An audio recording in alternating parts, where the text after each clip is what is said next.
I've got a job few people know about. It's to keep breaking out of prisons, to test prisons everywhere for security flaws. In just 5 short years, I've successfully tested more than 10 prisons, and I haven't failed even once, because I have so much experience. I even published a book on how to break out of prison, but I never imagined that my job would land me in danger. One day, a beautiful stranger suddenly showed up at my door. She offered 50 million as payment. She invited me to test a mysterious prison. She said the prison was a CIA secret, so she couldn't disclose many details because there had never been an accident before, and the pay was too tempting. So I didn't think much and agreed. The initial prep phase was no different from before. They had already arranged a fake identity and a contact for me. They also gave me the final evacuation code. The purpose of the code was obvious. If I couldn't escape the prison and I ran into danger, I could use the code to get out safely. A colleague implanted a tracker on me. Everything was set. It seemed like nothing could go wrong. But what I didn't know was, this mission turned out to be a massive conspiracy. When I was getting ready to head to the meeting place, a group of people suddenly appeared on the street. Without a word, they dragged me into a car. They used a detector to remove the tracker. Because I kept resisting, they sedated me until I passed out. When I woke up, I found myself inside a transparent glass room.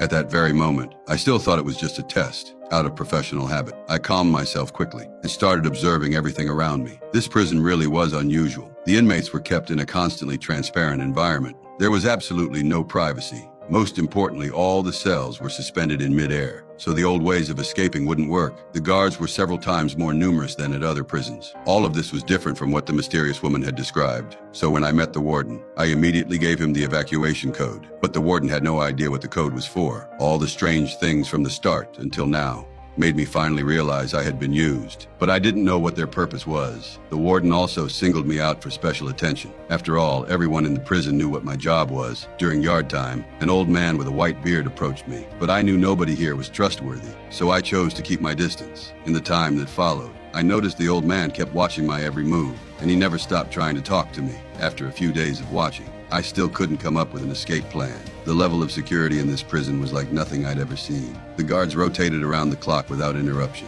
Combined with the transparent environment, there really were no vulnerabilities at all. In that situation, I realized I needed help. So I stopped deliberately keeping away from the old man and asked him to help get me into the isolation cell. He agreed immediately, before I could even ask how. He punched me to the ground. The old man's plan was already obvious, so we immediately started wrestling. When the guards showed up, I got what I wanted and was sent into the isolation cell. But before I could recover, a blinding light suddenly flashed from the walls. The glare made it impossible for me to open my eyes and carry out the next step of the plan. And the heat from the spotlights made me horribly uncomfortable. But in order to get out, after adjusting to the environment, I still endured the heat and began to observe. And I successfully discovered a weakness in the floor.